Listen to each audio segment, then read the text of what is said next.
여러분, 정신의학에서 역설적인 의지라는 말을 씁니다. 이 역설적인 의지. 이것이 무슨 말이냐면, 사람은 뭔가를 얻으려고 노력하면 노력할수록 그것으로부터 멀어진다라는 거예요. 그러니까 우리가 2025년 새해가 되었을 때 많은 사람들이 더 나은 삶, 더 나은 내가 되기 위해서 나름대로 계획도 세우고 노력하고 나름대로 결심도 하고 결단도 합니다. 그런데 우리가 더 나은 삶, 더 나은 내가 되기 위해서 노력하면 노력할수록 참 이상하게도, 참 역설적이게도 더 나은 삶, 더 나은 내가 어떻게 해야 돼요? 멀어지는 것처럼 보입니다. 실제로 멀어져요. 이것을 정신의학적인 용어로 역설적인 의지라고 합니다. 내가 그것을 얻으려고 하면 할수록, 내가 성공이라는 그 최우선적인 목표를 세우고 그 성공을 하려고 하면 할수록 오히려 그 성공에서 멀어진다는 거예요. 근데 반대로 또 역설적인 의지는 또 반대적인 현상이 있어요. 그것이 무엇입니까? 내가 성공이라는 목표를 최우선으로 두지 않고 그냥 성공이라는 것을 내가 그냥 걷어내고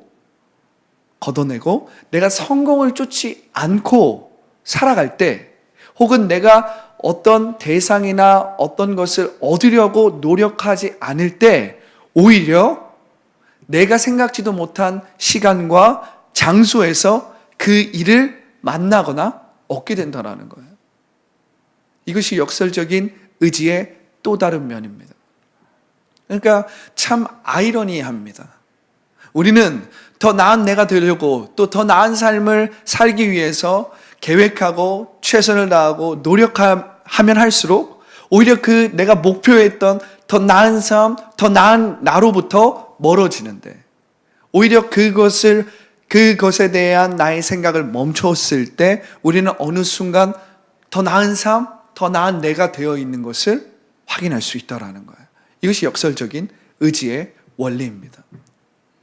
우리가 한번 생각해 보세요. 이것은 우리의 삶의 여러 영역에서 적용할 수 있는데, 우리가 어떤 나의 나쁜 습관이나 어떤 것으로부터 내가 뭔가를 중단하고 멈추려고 막 노력해 보세요. 오히려 우리의 심리가 어떻게 됩니까? 그것에 더 묶이고, 그것이 더 생각나고, 그것에 더 깊이 중독되는 것을 볼 수 있습니다. 그런데 오히려 저건 그냥 있는 그대로 온전해. 저건 그냥 있는 그대로 온전해.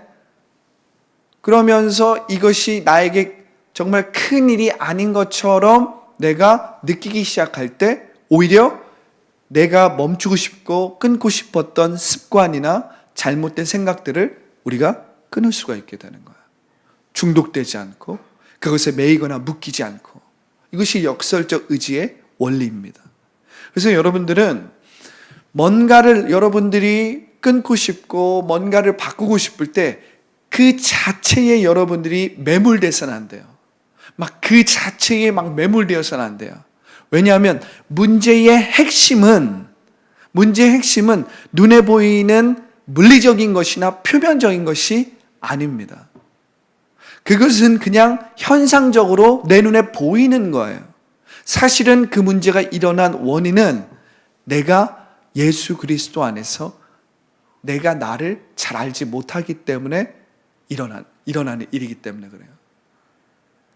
내가 예수 그리스도 안에서 진정으로 내 자신을 발견하지 못했기 때문에 일어나는 일입니다.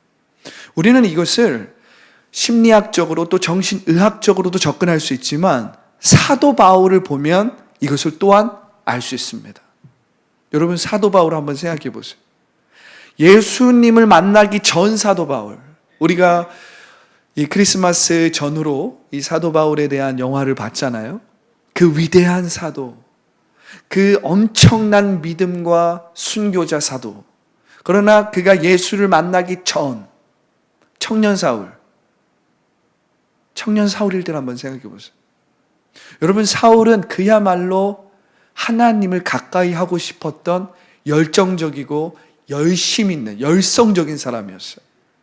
사울만큼 이렇게 하나님을 가까이 하고 하나님을 위해서, 하나님의 영광을 위해서 살고자 했던 사람이 없습니다. 정말 사울을 보면 와, 정말 저런 청년이 우리 교회에 한 명만 있었으면 좋겠다 이런 생각이 들 정도로 정말 열심을 부리고 정말 어떻게 이런 사람이 있을 수 있을까 이런 생각이 들 정도로 이 사람은 그냥 보통 사람이 아니었어요. 그런데 여러분 한번 생각해 보십시오. 이 역설적인 의지를 한번 이 사도 바울에게 한번 우리가 적용해서 한번 생각해 보세요. 사도 바울은 하나님을 그렇게 가까이 하고 싶었던 사람이에요. 그런데 사도 바울이 하나님께 가까이 가려고 하면 갈수록 하나님은 멀어졌습니다.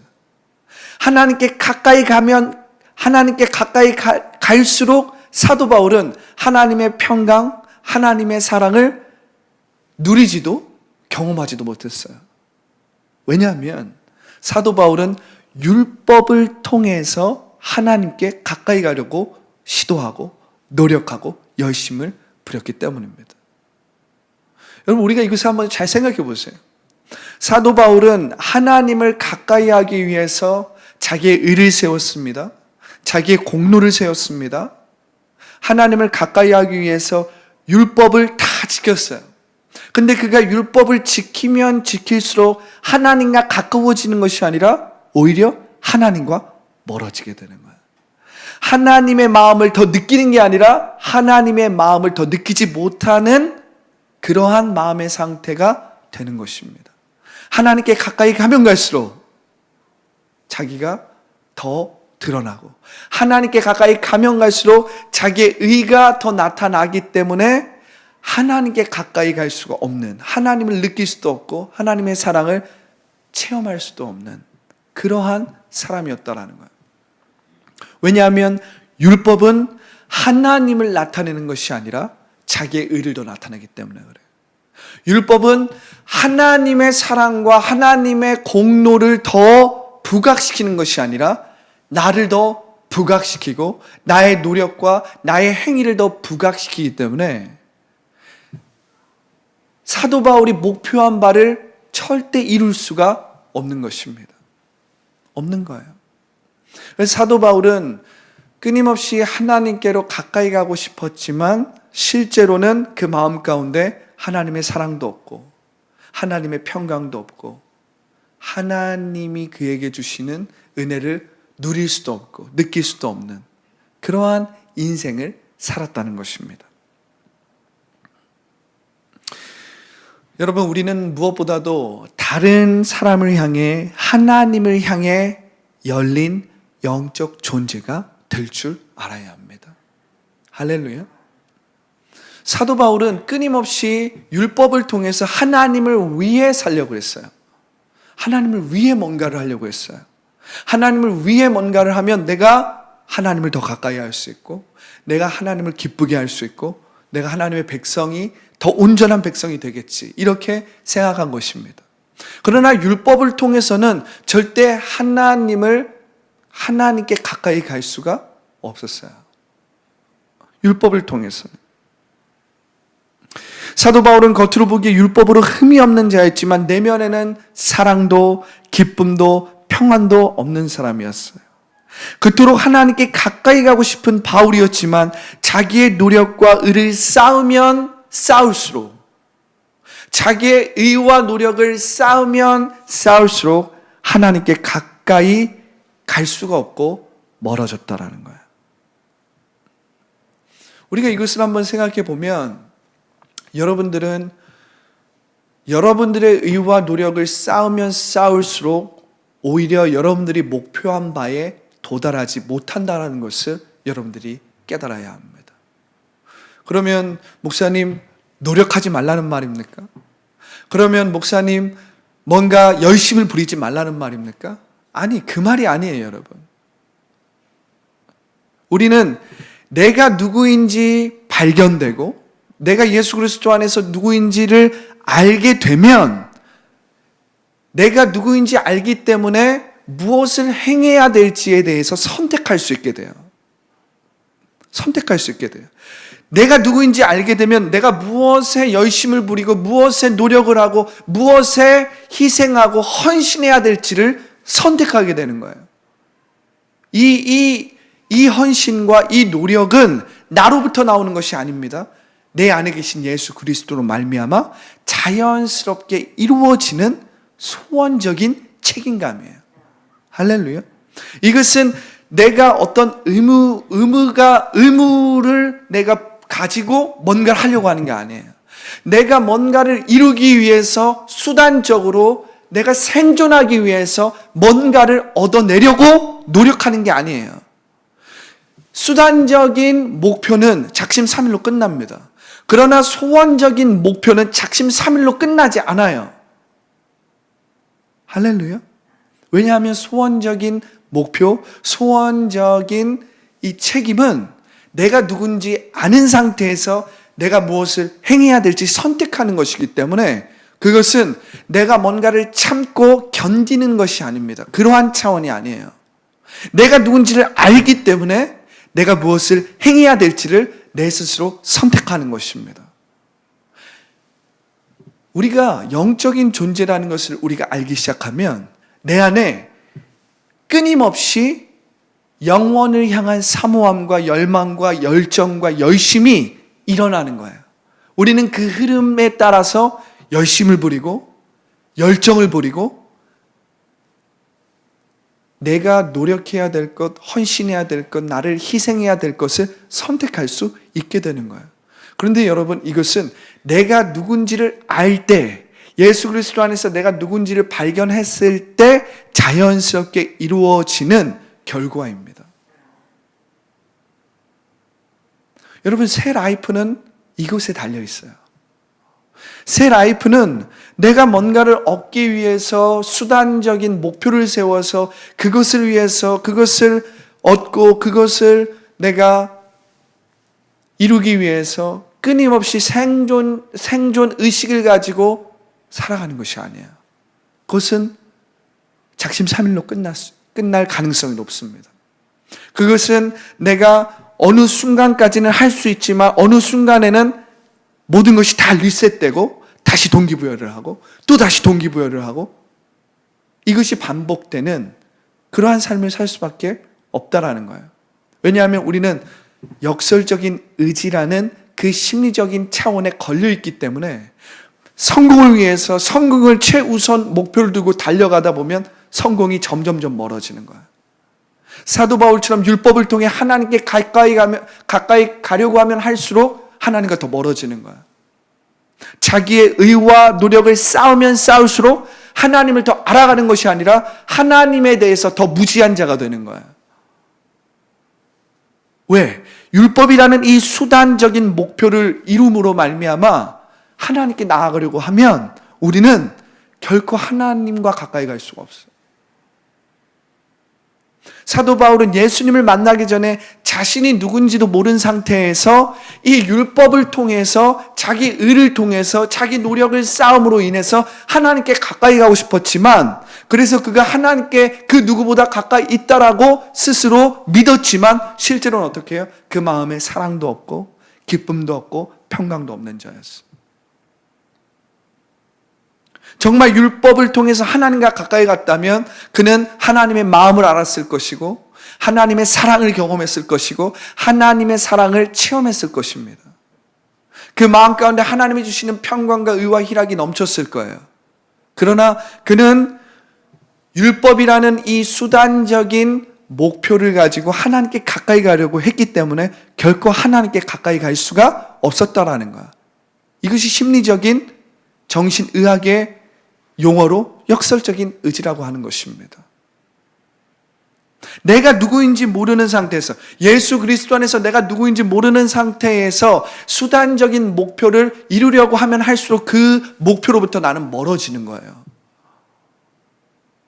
그러나 내가 예수 그리스도 안에서 누구인지를 알고 할렐루야. 내가 예수 그리스도 안에서 하나님의 자녀입니다. 내가 예수 그리스도 안에서 하나님의 사랑받는 자입니다. 내가 예수님 때문에 하나님의 사랑받는 자가 됐습니다. 난 하나님의 자녀입니다. 이 사실을 내가 깊이 깨달을 때 우리는 내가 누군지 알기 때문에 무엇을 행해야 할지, 헌신해야 할지, 어떻게 헌신해야 될지, 무엇에 우리가 열심을 부리고 노력을 해야 할지를 선택할 수 있게 되는 거예요. 왜냐하면 내가 누군지를 이제 알기 때문에. 난 하나님의 자녀야. 여러분, 새 라이프는 이것에 달려있는 거야. 내가 누군지를, 예수 그리스도 안에서 내가 누군지를 아는 것입니다. 여러분, 내가 예수 그리스도 안에서 내가 누구인지를 알지 못하면 우린 끊임없이 내가 어떠한 사람이라는 것을 증명하고 어떠한 사람이 되기 위해서 우리는 끊임없이 노력, 헌신, 시간을 쓰게 됩니다. 그러나 그 안에서는 역설적인 의지와 같이 그 사람이 될 수가 없는 거예요. 그 삶을 살 수가 없는 거예요. 왜냐하면 그 삶은 내게 멀어지기 때문에 그렇습니다. 새 라이프는 여러분, 내가 누구인지를 알고 내가 무엇을 할지를 선택하는 것입니다. 할렐루야. 바울은 평생을 하나님을 위해 뭔가를 해서 자기의 의로 더 나은 삶과 더 나은 내가 되기 위해 노력했지만 실제로 다른 사람을 사랑하고 하나님을 기뻐하고 하나님이 주신 평강을 누리지도 경험하지도 못했다라는 거예요. 그러나 바울은 사람의 참된 변화, 회복, 치유가 자기가 무엇을 하는 것에 달려있지 않고 하나님이 우리를 위해 무엇을 행하셨는지에 달려있음을 체험했습니다.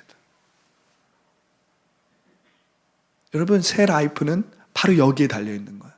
하나님이 우리를 위해 무엇을 행하셨는지를 체험하는 것에 달려있다는 것입니다. 사도 바울은 여태까지는 자기가 하나님을 위해 무엇을 행하는지가 중요했어요.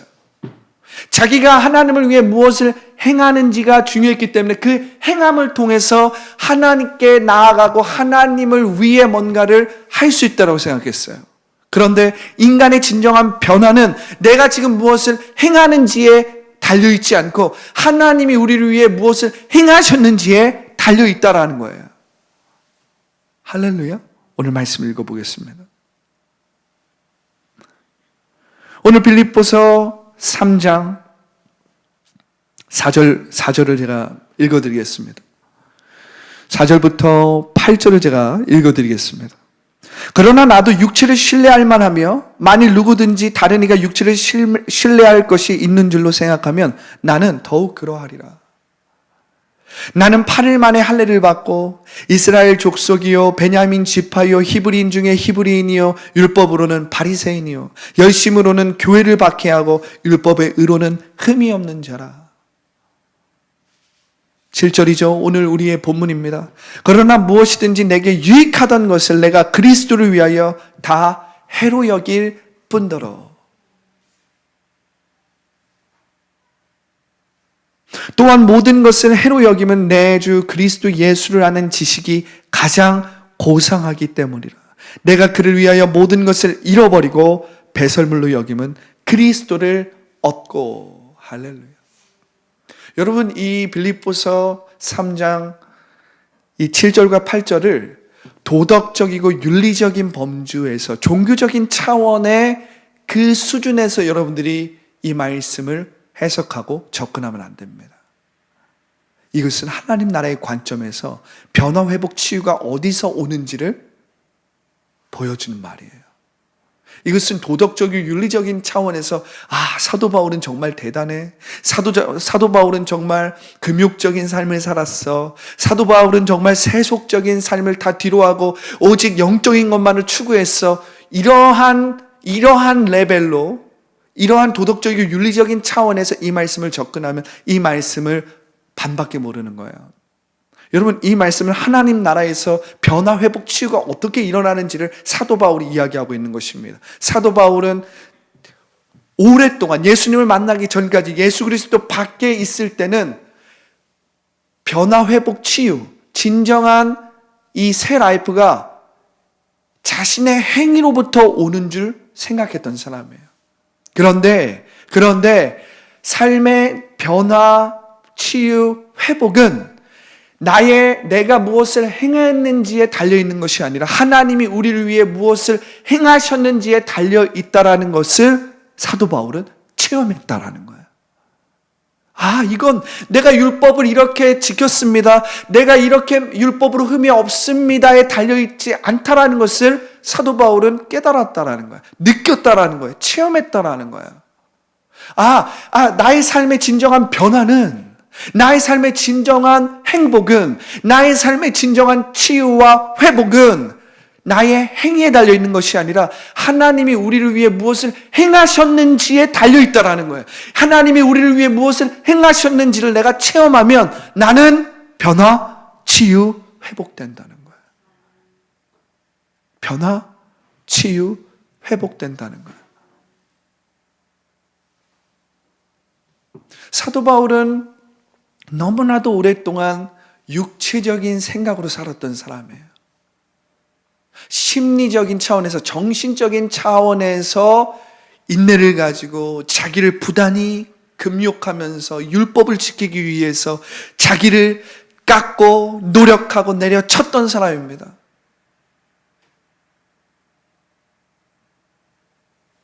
오늘날 많은 영성주의적으로 살아가는 사람들, 종교주의자들, 어떤 그런 사람들은 사도 바울의 그러한 면모에 대해서 강조하면서 우리도 그렇게 살아야 한다라고 주장하기도 합니다. 우리도 그렇게 금욕적이고 우리도 그렇게 도덕적, 윤리적으로 살아야 한다.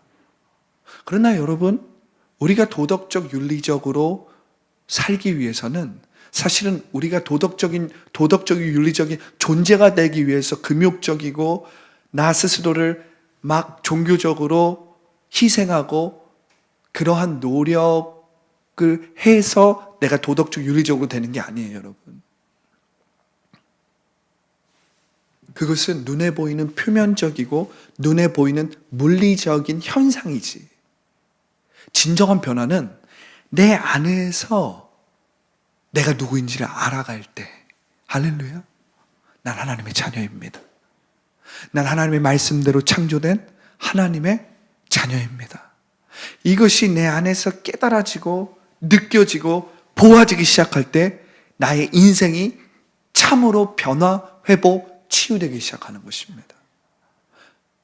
여러분, 사도 바울과 같은 사람이 자신이 정말 이 사람은 정말 율법에 흠이 없었던 사람일진데 이러한 사람이 우리보다 더 앞서서 참된 변화와 회복과 치유는 여기에 있다라는 것을 알려주었다면 우리는 그것을 경험해 보지 않아도 사도 바울을 통해서 이 은혜와 이 진리를 받아들일 수 있는 것입니다.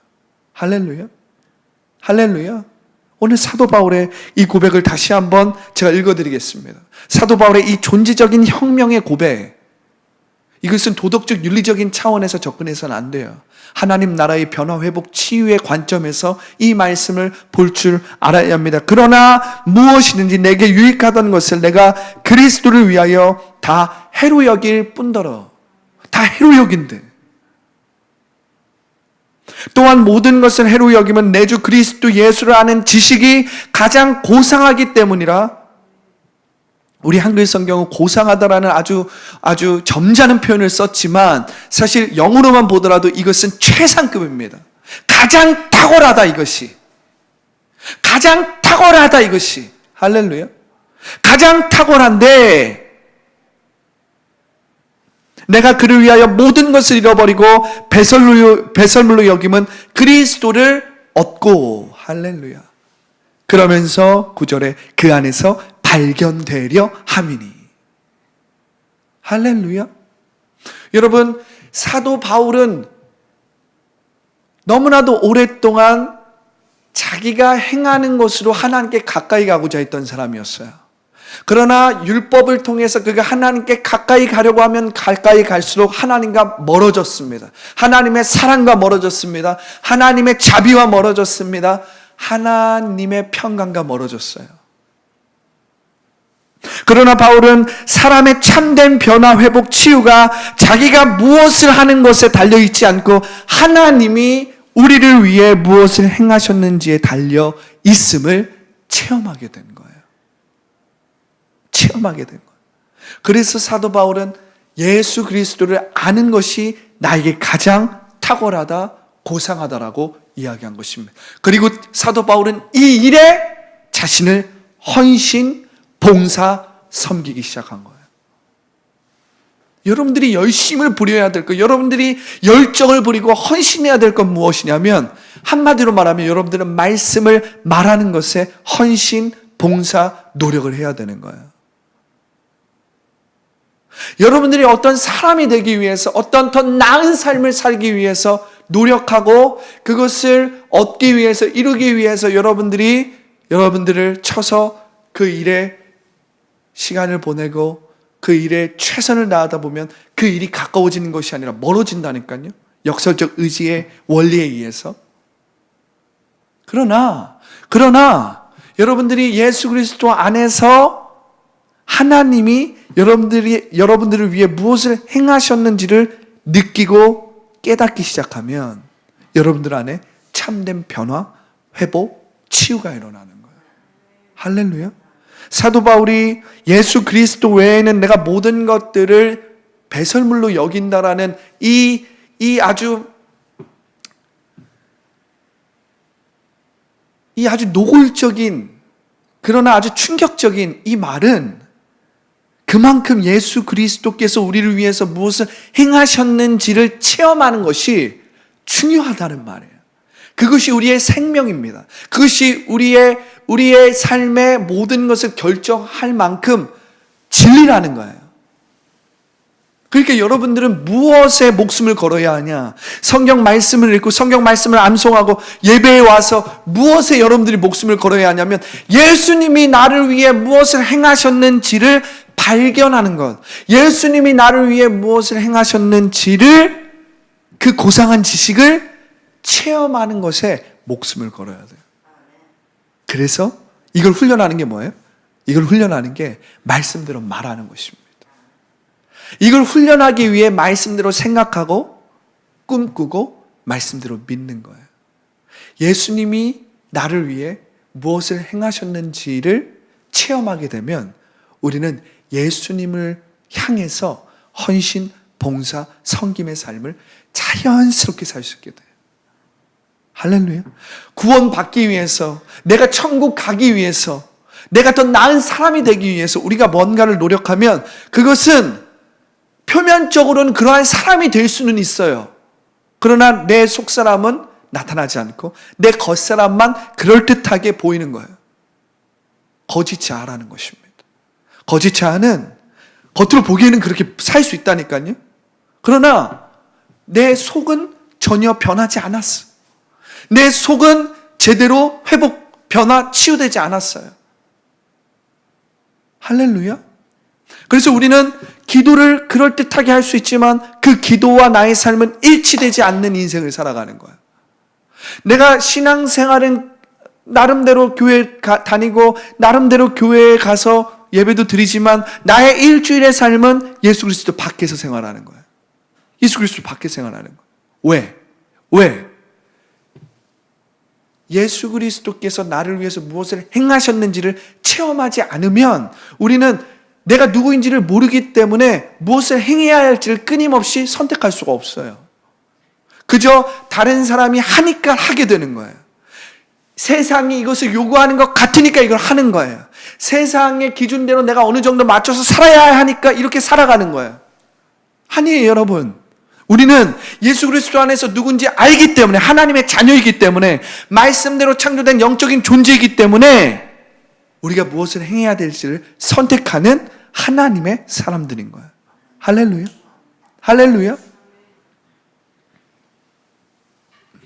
바울은 예수 그리스도 안에서 내가 누구인지를 알게 되었어요. 내가 누구인지 아는 사람은 무엇을 할지를 선택할 수 있는 것입니다. 내가 누구인지를 아는 사람은 두 가지를 얻게 됩니다. 두 가지를 얻게 돼요. 첫 번째는 무엇입니까? 무한한 자유를 얻게 됩니다. 할렐루야. 무한한 자유.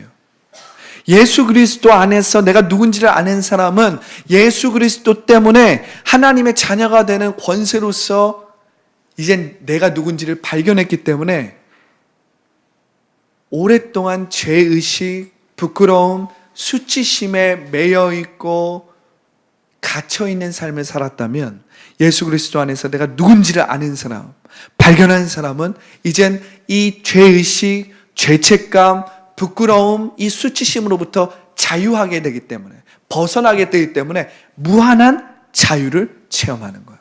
할렐루야. 할렐루야.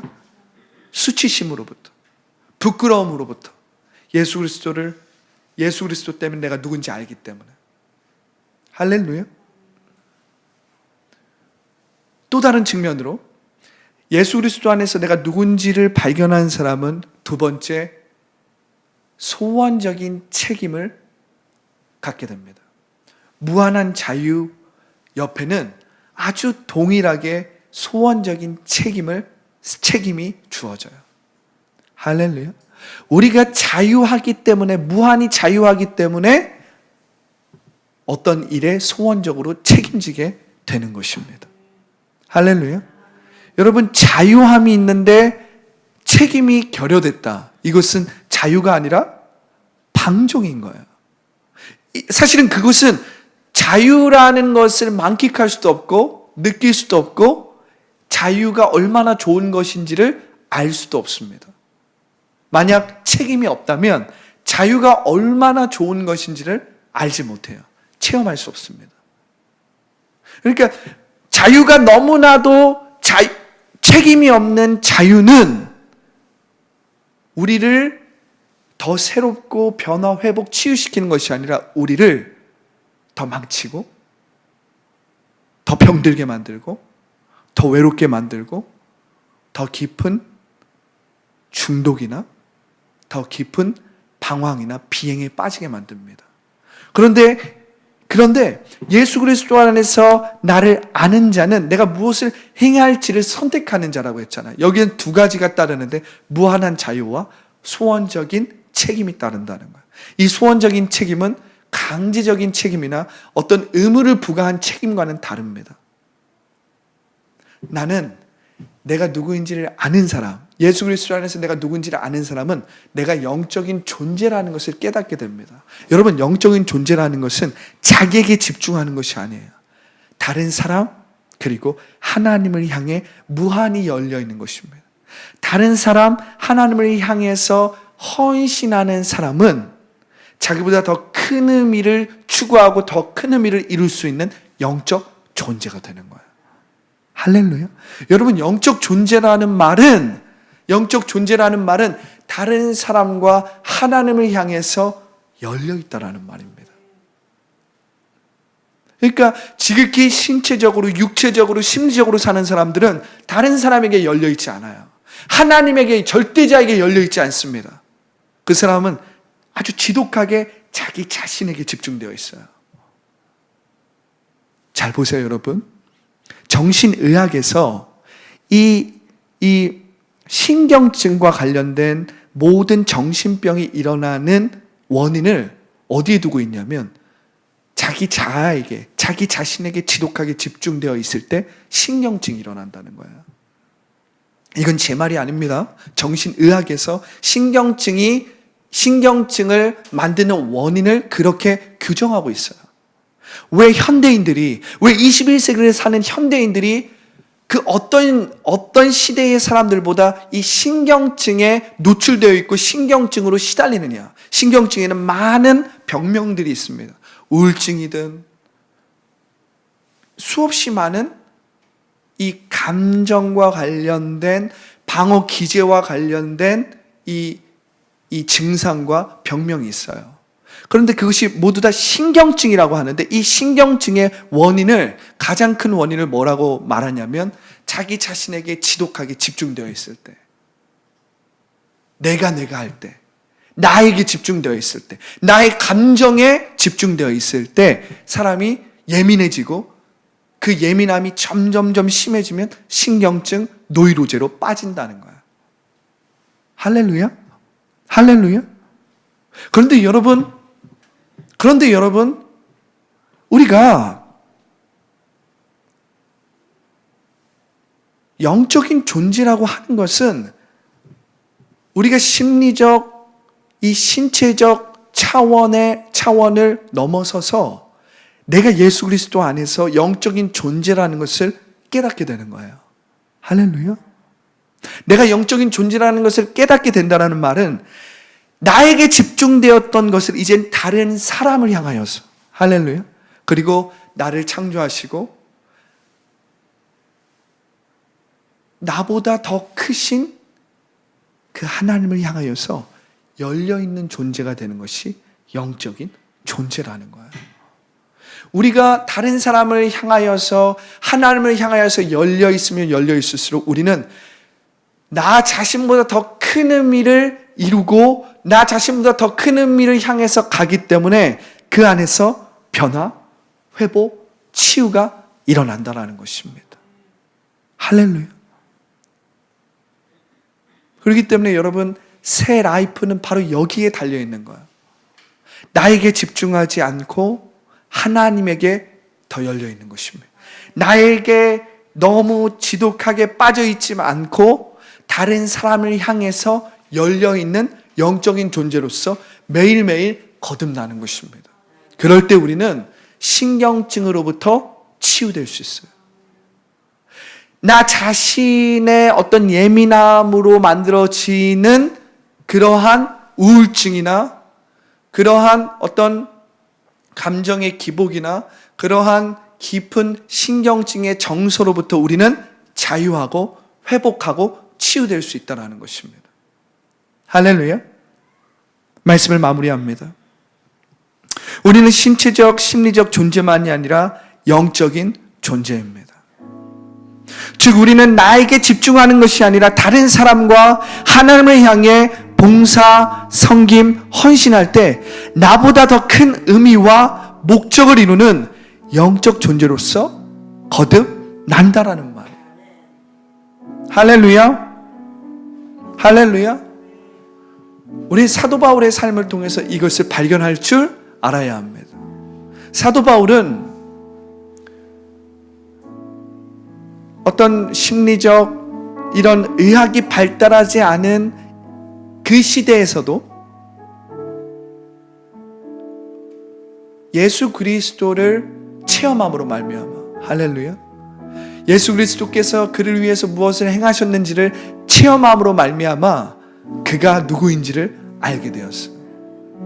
인간의 참된 새로운 인생, 삶의 변화, 회복, 치유가 자신에게서 시작하는 것이 아니라, 자신이 무엇을 행하는 것에서 시작하는 것이 아니라 하나님이 우리를 위해서 무엇을 행하셨는지를 체험할 때 온다라는 이 사실을 느끼고 경험했다라는 거예요. 그래서 사도 바울은 그 어떤 사람보다, 그 어떤 것보다 내가 예수 그리스도를 아는 것에 목숨을 건 것입니다. 왜냐하면 여기에 내 생명이 있기 때문에 그래요. 여기에 자기의 생명이 걸려 있기 때문에 그렇습니다. 예수 그리스도를 아는 것이 자기의 생명이 걸려 있다라는 거예요.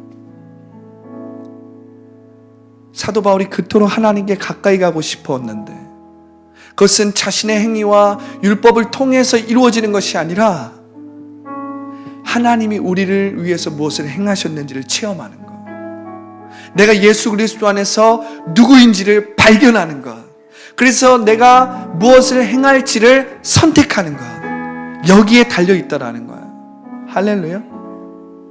여러분, 새 라이프는 바로 이것에 달려있는 거예요. 여러분들이 2025년 새 라이프를 살기를 원하십니까? 예수님께서 나를 위해서 무엇을 행하셨는지를 내가 체험해야지. 이것을 말씀을 통해 발견해야지.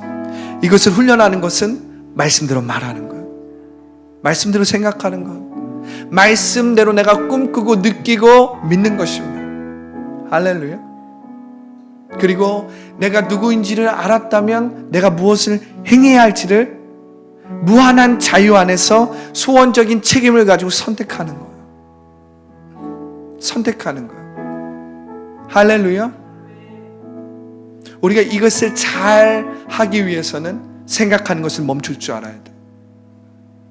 걱정과 근심과 두려움과 불안한 생각이 올 때 그 생각하는 것을 멈출 줄 알아야 돼. 그 멈추는 것, 또 다른 말로 하면 또 절제하는 것, 또 다른 말로 하면 거짓자를 부인하는 것. 이 멈춤이라는 영성은 성령의 통치와 인도와 다스림을 받을 수 있는 기회를 만들어내는 거야. 내가 멈출 때, 내가 어떤 것에 붙잡혀 있고 매여 있는 것으로부터 멈출 때 성령의 인도, 통치, 다스림을 받을 수 있는 기회를 내가 얻게 되는 거예요. 근데 내가 멈추지 않는다면 나는 계속 그 대상에, 그 상황에 묶여 있고 붙잡혀 있고 종노릇하는 삶을 살아갈 수밖에 없는 것입니다. 그래서 멈춤이 필요한 거예요. 멈춤은 회개라 그랬잖아요. 돌이키는 거라고 했잖아요. 우리는 멈춤을 통해서 성령의 통치와 인도와 다스림을 받을 줄 알아야 합니다. 성령님은 여러분들이 성령님의 통치와 인도를 구하고 갈망하고 사모하기만 한다면 성령님은 여러분들을 다스리고 통치할 준비 태세를 하고 계신다니까요. 할렐루야. 새 라이프는 바로 이것에 달려 있습니다. 하나님이 우리를 위해서 무엇을 행하셨는지 이걸 체험하는 거예요. 말씀대로 말하는 것입니다. 말씀대로 느끼는 것입니다. 그리고 예수 그리스도 안에서 내가 누구인지를 끊임없이 발견하고 깨닫는 것입니다. 그리고 내가 무엇을 행해야 할지를 무한한 자유 가운데서 소원적인 책임을 가지고 선택하는 거예요. 선택하는 거예요. 이것을 우리의 삶에서 온전히 이루기 위해서는 잘 멈출 줄 알아야 합니다. 생각하는 것을 멈출 줄 알아야 합니다.